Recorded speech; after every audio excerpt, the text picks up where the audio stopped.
I found the photograph inside the handbag of a woman I had known for exactly 11 days. It showed a baby wrapped in a pale yellow blanket. The baby was me, and the woman who had carried my photograph for nearly 38 years was standing directly behind me. Welcome to Hidden Chapters, where ordinary lives reveal extraordinary secrets. Tonight's story begins with a caregiver, an old photograph, and a truth my family had buried since the day I was born. Her name was Nora Hayes. 11 days earlier, I had hired her to take care of my mother. My mother, Margaret, was 72 and had always been fiercely independent.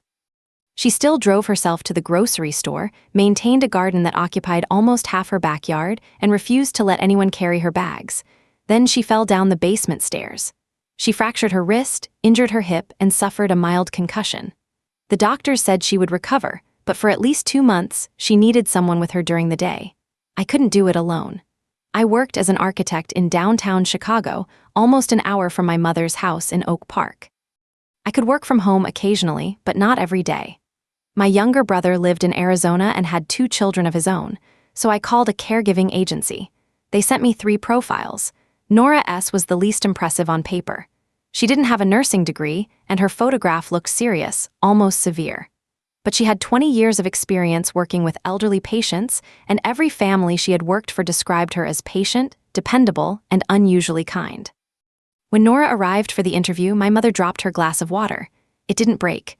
The glass landed on the rug and rolled beneath the coffee table, but my mother's face went completely white. Nora stopped in the doorway. For several seconds, neither woman spoke. Then Nora quietly said, "Hello, Margaret." I looked from one to the other. "You know each other?" My mother answered too quickly. "No." Nora's expression changed, but only for a moment. "I may have worked in the neighborhood years ago," she said. "Mrs. Lawson probably recognizes me." My mother stared at her. "My name is Whitmore."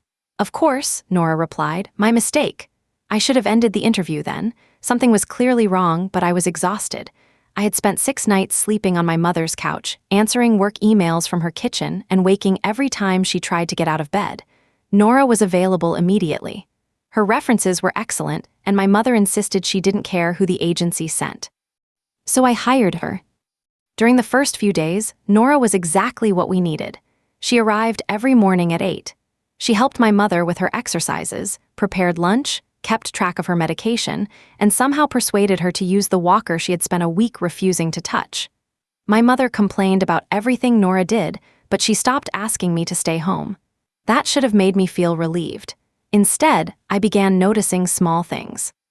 On Nora's second day, she made my mother cinnamon toast and cut it diagonally into 4 small triangles. That was exactly how my father used to make it. On the 4th day, I heard Nora humming while she folded laundry. It was an old lullaby about a bluebird returning home. My mother had sung the same song to me when I was a child. I stood in the hallway and listened until Nora noticed me. "My mother used to sing that," I said. Nora folded the towel in her hands twice before answering. "It's an old song. I've never heard anyone else sing it. There are many songs people think belong only to their families." Her answer sounded rehearsed. On the 6th day, Nora knew that the 3rd stair leading to the 2nd floor was loose. I had forgotten about it myself. My father used to promise he would repair it, but he died before he could. "How did you know about the stair?" I asked. "Your mother warned me." Later that evening, I asked my mother. She claimed she couldn't remember. By the end of the first week, my mother had become quieter. Whenever Nora entered a room, Margaret watched her with the tense concentration of someone waiting for a threat. Nora, meanwhile, treated my mother with extraordinary gentleness, not professional politeness, something deeper. When she brushed my mother's hair, her hands trembled. When my mother fell asleep in the armchair, Nora covered her with the green knitted blanket my grandmother had made. She stood beside the chair for a moment, looking down at her. There was sadness in her expression, not pity, grief. On the 11th day, I came home early. A client meeting had been canceled, and I decided not to tell anyone. I wanted to see how things looked when Nora wasn't expecting me. The house was silent when I entered. My mother was asleep upstairs. Nora had gone into the backyard to collect the laundry before it rained. Her brown leather handbag sat open on the kitchen chair. I wasn't trying to search it. At least, that's what I told myself afterward. Bottle of medication stood on the table beside it. I thought it belonged to my mother, so I picked it up to check the label. The bottle slipped from my hand and fell into the open bag. When I reached inside, my fingers touched the photograph. I pulled it out, and there I was, 3 months old. wrapped in yellow, staring directly into the camera. My little sunrise. I heard the back door open. Nora entered carrying a basket of towels. When she saw the photograph in my hand, the basket fell to the floor. Neither of us moved. "Why do you have this?" I asked. Nora placed one hand against the doorframe. "Claire, why do you have a photograph of me as a baby?" She looked older than she had that morning. The color disappeared from her face and the lines around her eyes seemed to deepen. "Please put it back." "That isn't an answer. It belongs to me." "I can see that. Why?" Before Nora could respond, my mother called from upstairs. "Claire," Nora closed her eyes. My mother appeared at the top of the stairs, leaning heavily on her walker. The moment she saw the photograph, she stopped. "What have you done?" she whispered. I didn't know which of them she was asking. I held up the picture. "Nora has a photograph of me." My mother descended one step, then another. Her face tightened with each movement. "You need to leave," she said. Nora looked at her. "Margaret, we can't keep doing this. You need to leave my house. She deserves to know." My mother struck the walker with the palm of her hand. "You promised." The sound echoed through the hallway. I had never heard my mother shout like that. Nora bent down and picked up the fallen towels. Her movements were slow and careful, but tears had gathered in her eyes. I blocked the doorway. "Nobody is leaving until someone tells me what is happening." My mother looked at Nora with a mixture of fear and fury. Nora looked at me, then she said, "Margaret is my sister." At first, the words made no sense. My mother was an only child. She had told me that my entire life. Her parents, my grandparents, had died before I finished college. Our family was small. My mother had no siblings, no cousins she spoke to, and no relatives hidden somewhere outside the family photographs. "That's impossible," I said. Nora gave a broken little laugh. "No, it's just inconvenient." My mother reached the bottom of the stairs.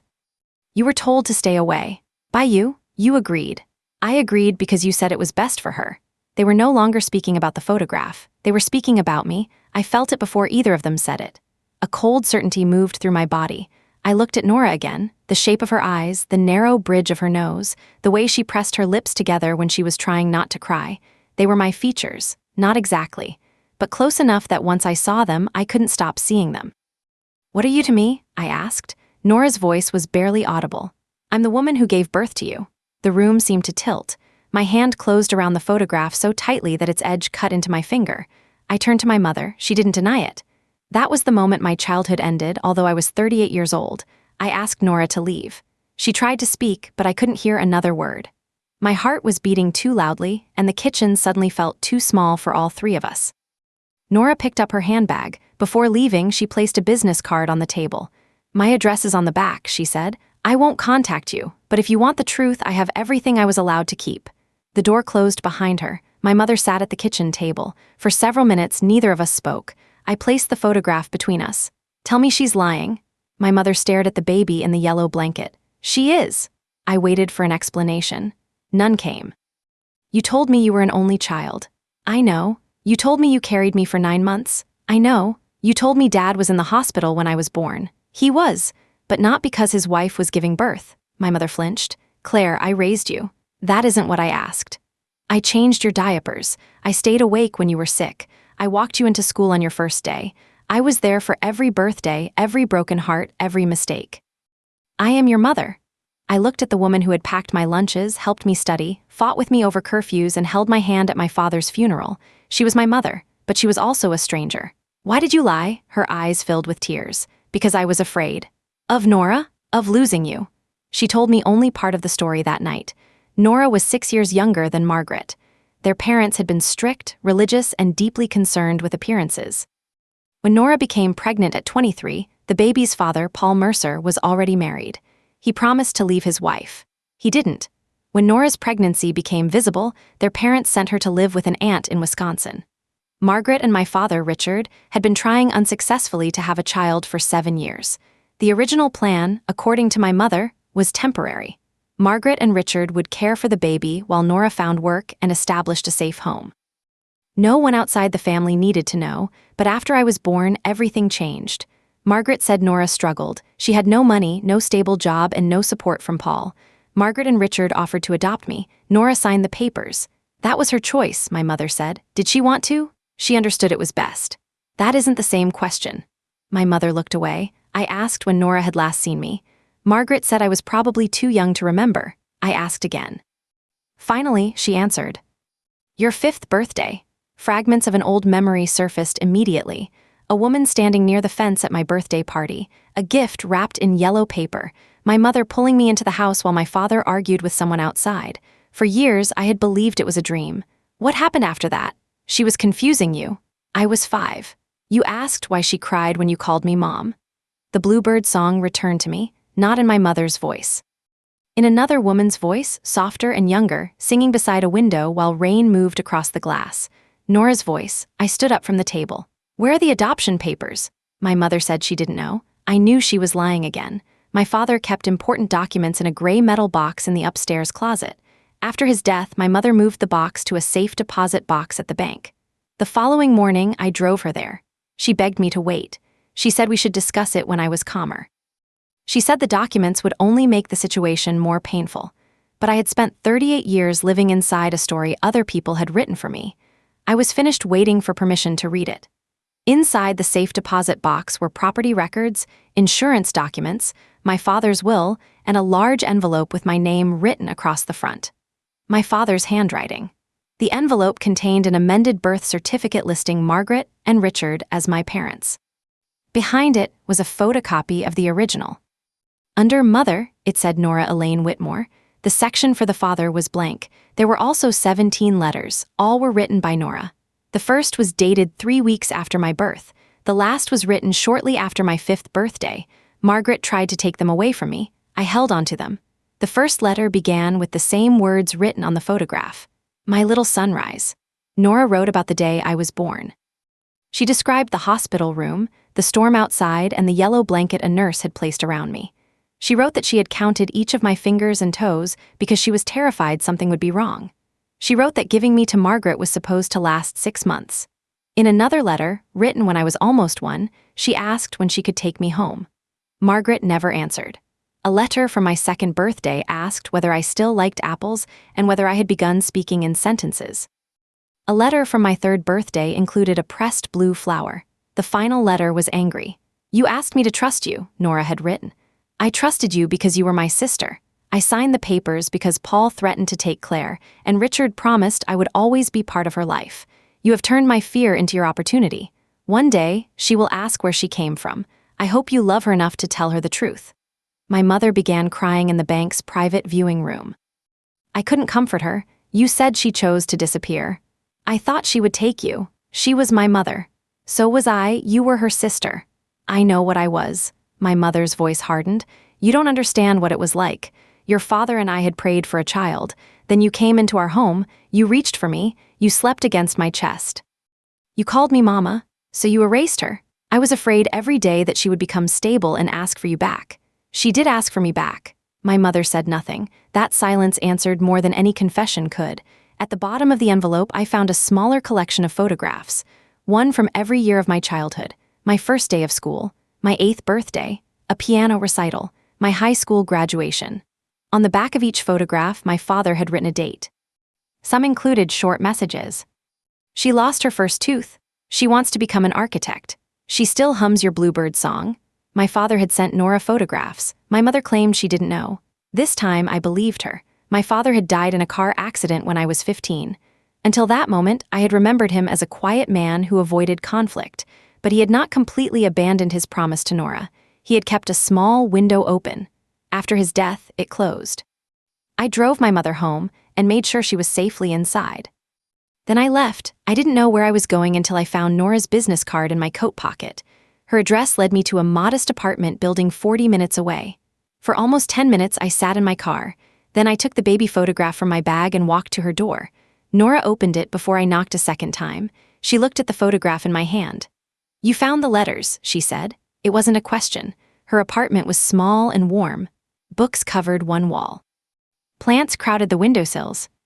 On the refrigerator were photographs of elderly people I assumed had once been her patients. There were no photographs of children. Nora made tea neither of us drank. I need you to tell me everything, I said. Even the parts that make you look bad. She nodded. Nora didn't pretend she had been ready to raise a child. She told me she had loved Paul even after learning he was married. She had believed every promise because believing was easier than admitting she was alone. When I was born, Paul refused to sign the birth certificate.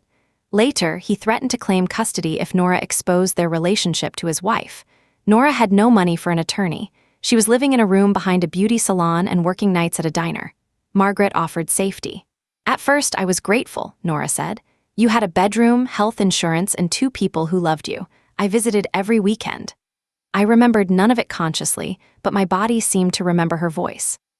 What changed? You started calling me Mama, Nora. Margaret hated it. She began canceling visits. Then she convinced Nora that Paul was watching and might try to find me. My father proposed adoption as protection. He promised Nora would remain in my life as an aunt. Nora signed. 6 months later, Margaret moved without giving her the new address. Nora eventually found us. That was when she appeared at my 5th birthday party. Why didn't you fight? I asked. I did. She showed me copies of letters from 2 attorneys. Both had told her that overturning the adoption would be expensive and unlikely to succeed. She had signed voluntarily, and I was living in a stable home. Nora was also terrified that a public battle would bring Paul back into my life. I told myself I would wait until you were 18, she said. Richard said he would tell you. Then he died. You could have contacted me afterward. Yes. Why didn't you?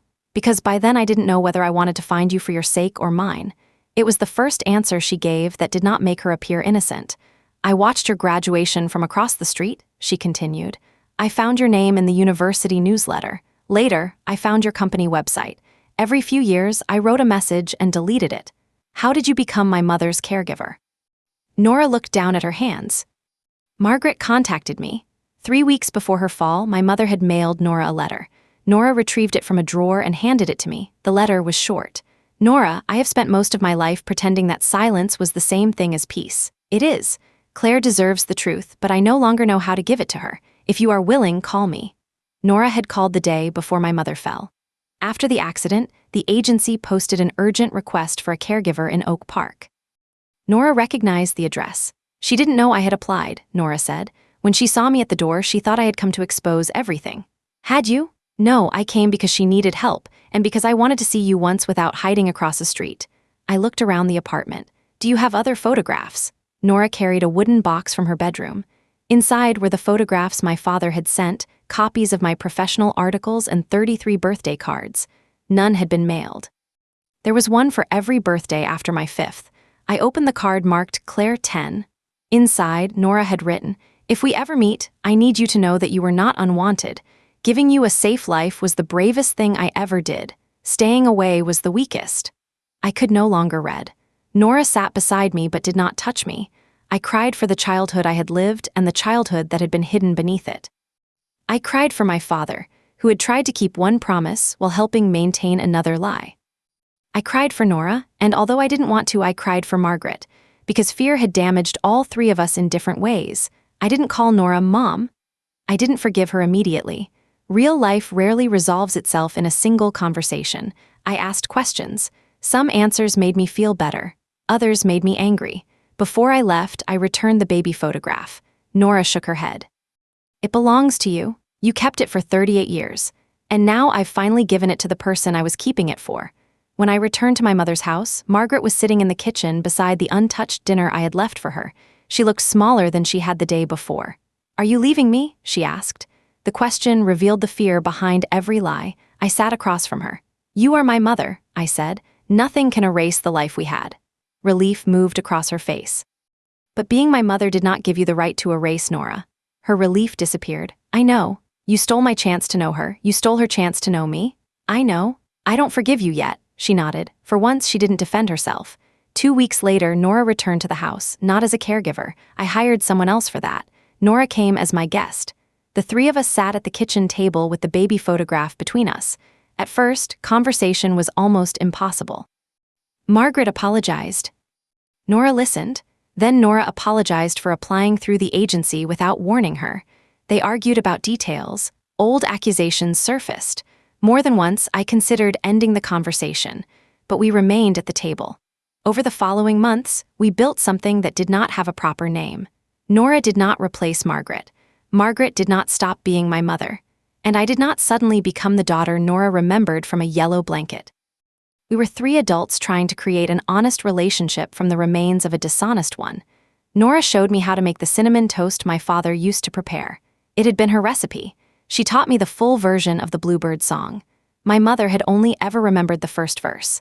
Margaret gave Nora copies of every family photograph she had kept from her. On my 39th birthday, we had dinner together. When the cake arrived, both women began singing at different speeds. Halfway through, they looked at each other and started laughing. It was the first time I saw them look like sisters. That evening, Nora gave me the wooden box of birthday cards. Margaret gave me the original adoption papers.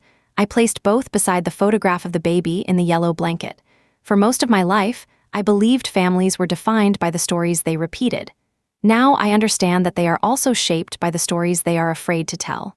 The truth did not destroy my family. The silence nearly did. Hidden chapters do not always change the ending, but they change how you understand every page that came before. If this story stayed with you, subscribe to Hidden Chapters for more original stories about family secrets, unexpected discoveries, and truths that change everything. And tell me in the comments, could you forgive the mother who raised you after discovering what she had hidden?